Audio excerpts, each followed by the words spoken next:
ब्रह्मा ब्रह्मलोक में, भगवान नारायण बैकुंठ लोक में, पर पृथ्वी का देव तो देवाधिदेव महादेव है।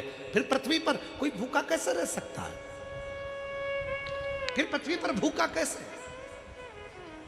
जवाबदारी तो तुम्हारी है।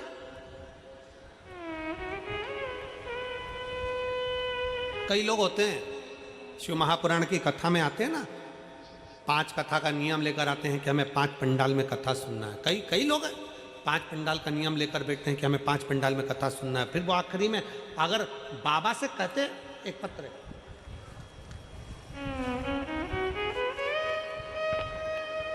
मेरा नाम ललिता, मैं जिला हिसार, हमारे क्यों ना शिव।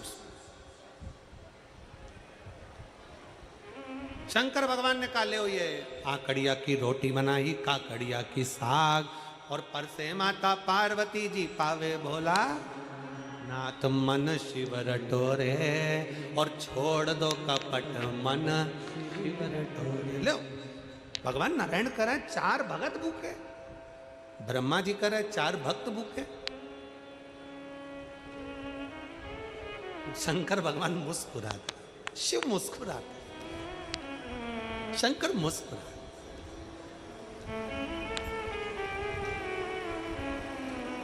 ये जिंदगी का सबसे सुंदर पल होता है, पत्नी चिढ़कर बोले और पति मुस्कुराकर उत्तर दे दे। पति चिढ़कर बोले, पत्नी मुस्कुराकर उत्तर दे दे। सास चिढ़कर बोले, बहू मुस्कुराकर उत्तर दे दे। बहू चिढ़कर बोले, सास मुस्कुराकर उत्तर दे दे। माता पिता चिढ़कर बोले, बच्चे मुस्कुराकर उत्तर दे दें। बच्चे चिढ़कर बोले, माता पिता मुस्कुराकर उत्तर दे दें। तो समझ लेना कि जिंदगी की सारी जीत तुमने हासिल कर ली, सारी जीत।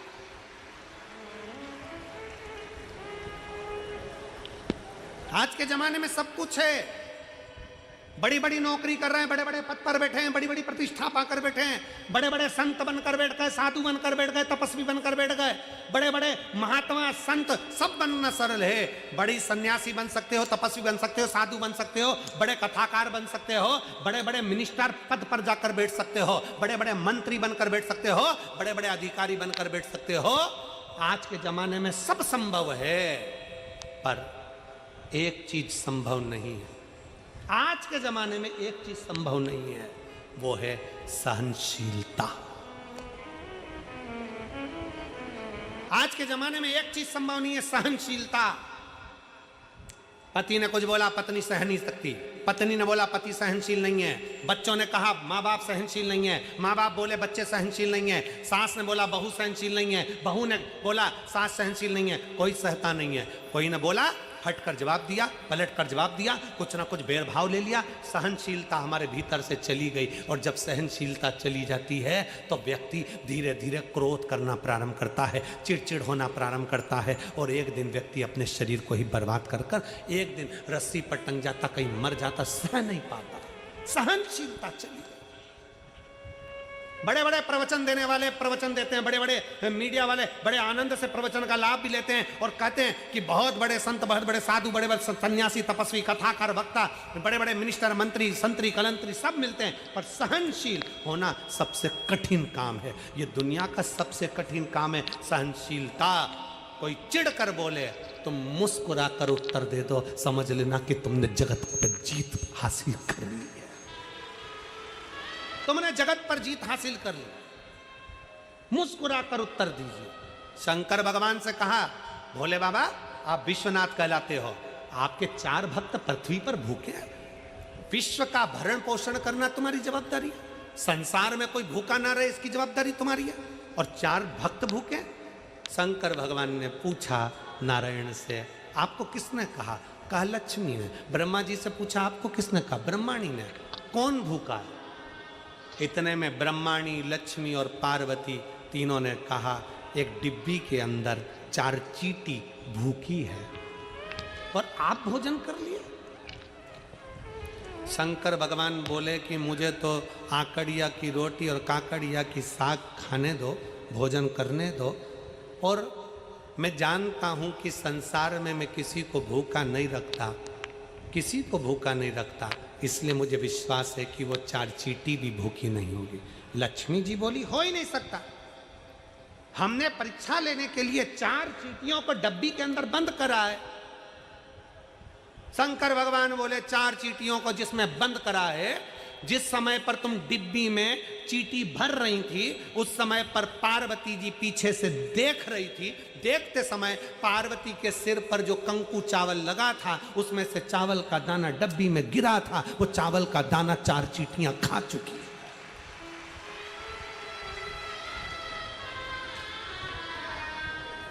वो डब्बी में चावल का दाना, कंकु का चावल का दाना, रोली का चावल का दाना उस डब्बी में गिरा था। वो चींटियां चावल का दाना खा चुकी हैं, उनका पेट भरा चुका है। शंकर भगवान के शब्द सुनकर नारायण ब्रह्मा ने हाथ जोड़ लिए, विश्वनाथ की जय हो, दुनिया का पालन करने वाले, दुनिया का पालन करने वाला विश्वनाथ शंभु है। वो दुनिया का भरण पोषण करने वाला। एक पत्र है, देख लोग हंसते हैं, पंडाल में बैठकर कथा सुनने से क्या मिलता। हम कहते हैं जरा सुनकर तो देखिए।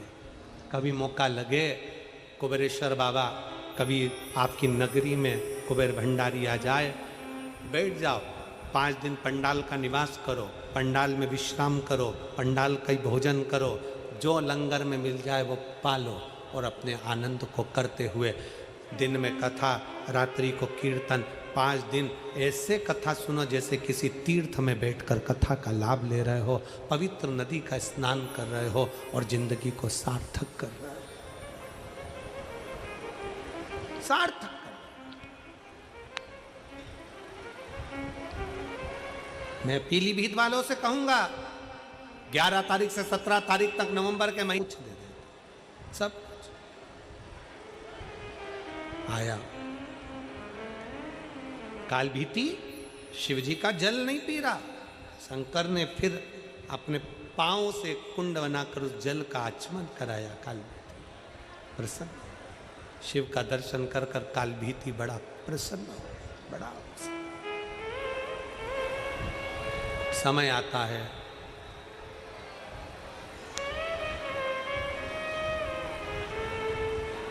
दक्ष प्रजापति ने अपनी बेटी सती शिव को दी, पर शिव का सम्मान नहीं किया। मेरे भोले बाबा का सम्मान नहीं किया। सबकी निंदा करना पर शंकर की कभी निंदा मत करना, सबकी निंदा सुनना पर शंकर की कभी निंदा मत सुनना। सबके लिए अपशब्द लिख देना चल जाएगा, पर शिव महापुराण के लिए, शंकर के लिए कभी अपशब्द मत लिखना। शिव महापुराण की ना कभी निंदा करो और ना कभी निंदा सुनो। अगर तुम्हारे पास में बैठकर कोई शिव महापुराण की निंदा कर दे, कोई कुबेरेश्वर बाबा की, महाकाल बाबा की, विश्वनाथ की कोई निंदा करे तो वहां से उठकर चले जाओ। मैं निंदा नहीं सुन सकता, मैं निंदा नहीं सुन। शंकर भगवान की निंदा भगवान विष्णु ने सुनी थी, शंकर भगवान की निंदा देवर्षि नारद ने करी थी। तो नारद को बंदर का मुंह लगा था और भगवान नारायण को घोड़े का मुंह लगा था। उनका हयग्रीव अवतार हुआ केवल निंदा सुनने के लिए और निंदा करने के लिए। नारद को, देवर्षि नारद को भी बंदर का मुख लग गया केवल निंदा करने के लिए। निंदा करी और बंदर का मुख लगा। शिव निंदा से बचे, शिव निंदा से बचने का प्रयास। आप जितनी देर कथा में बैठते हो, 1 बजे से 4 बजे तक फरीदाबाद की इस पवित्र भूमि पर 5 दिन की कथा दूसरा दिन हो जाएगा। कितने दिन बचे? सारी समस्या का हल बोल बम का नारा है। थोड़ा समय लगे, लग जा, थोड़ा समय लग सकता है, लग जा।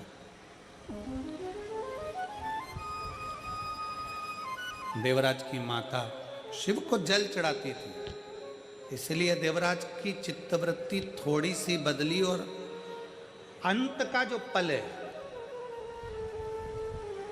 अंत की जो घड़ी है, उस घड़ी में शिवालय तक पहुंच गए।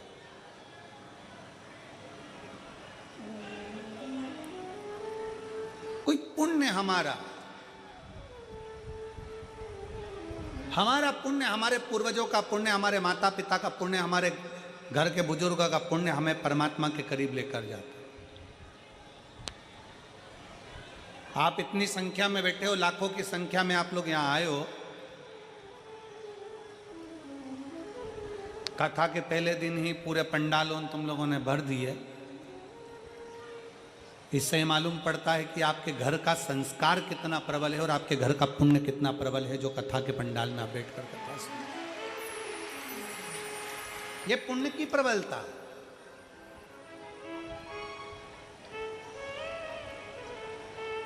और कर लो 5 दिन जितनी सेवा बन जाए। शिव महापुराण के ये 5 दिन जो तुमको मिले हैं, 4 तारीख से 8 तारीख तक, ये 5 दिन जो शंकर भगवान के मिले, इसमें जितना पुण्य कमा सकते हो, कार्तिक के महीने में जितनी सेवा कर सकते हो उन शिव भक्तों की कर लो, उसका पुण्य है प्रबल।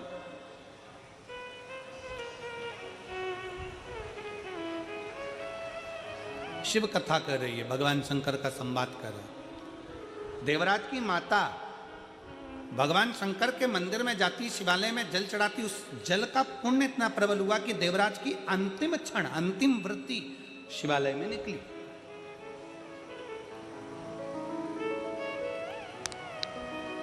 चोरी का धन लेकर जा रहे थे, वो चोरी का धन ले जाकर शंकर के मंदिर में पहुंच गए, क्योंकि शरीर में ताप पड़ रहा था, बड़ा कष्ट हो रहा था।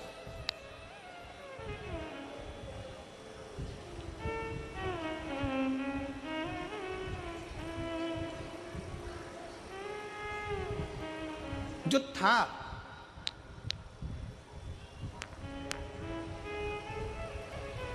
फिर निवेदन एक बार, आपके पास जो है वो परमात्मा को आप दे रहे हो।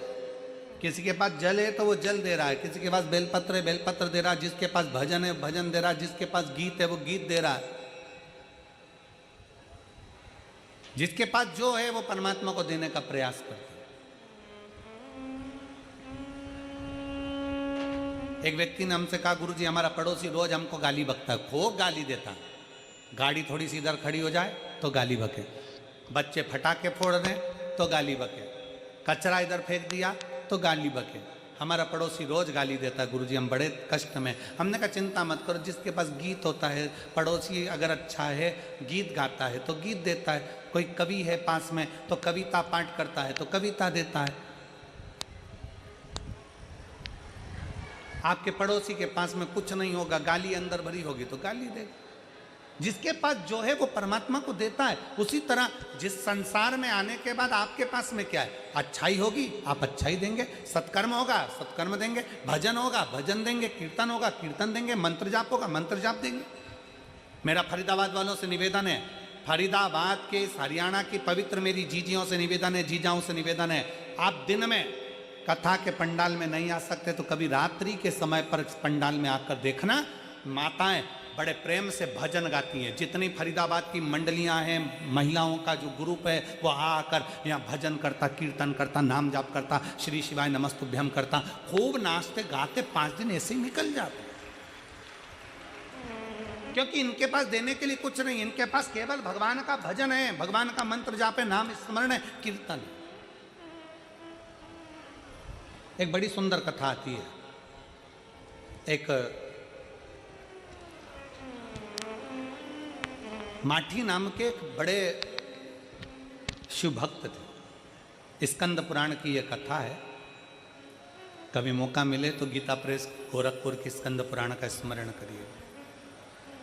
एक माठी नाम का एक ब्राह्मण था, ऋषिवर थे, बड़े अच्छे संत जैसे भाव रखने वाले, हे गृहस्थी थे गृहस्थी,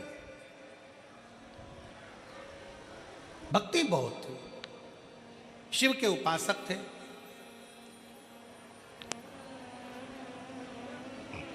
इनके घर में कोई औलाद नहीं थी, संतान नहीं थी।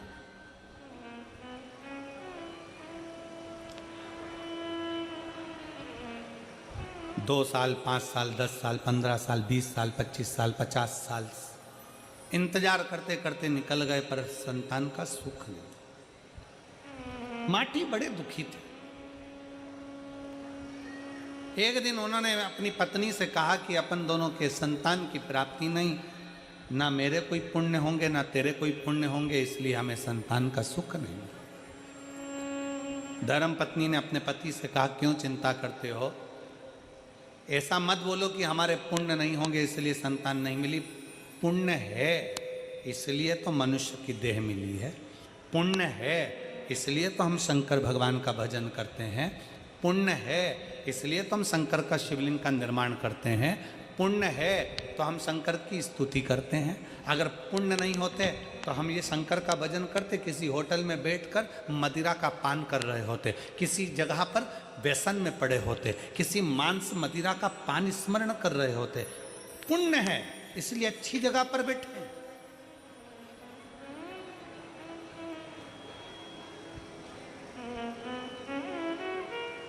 और फरीदाबाद वाली जीजियों जीजाओ, घर पे जाके नजर उतरवा लेना, तुम्हारा पुण्य है इसलिए फरीदाबाद में ये शिव महापुराण की कथा हो रही है। पुण्य है तुम्हारा। पाराशर जी, शिव महापुराण में एक लेख आता है, बच्चा गुल्लक भरता है तो कोई गिफ्ट लाता है। पूर्वजों के पुण्य की गुल्लक भराती है। आपके दादा परदादा माता पिता, केवल आपके ही नहीं, जीजी बाई के भी घर के जो पूर्व 71 पीढ़ी में कोई पुण्य करा होगा और आपकी भी 71 पीढ़ी में कोई पुण्य हुआ होगा,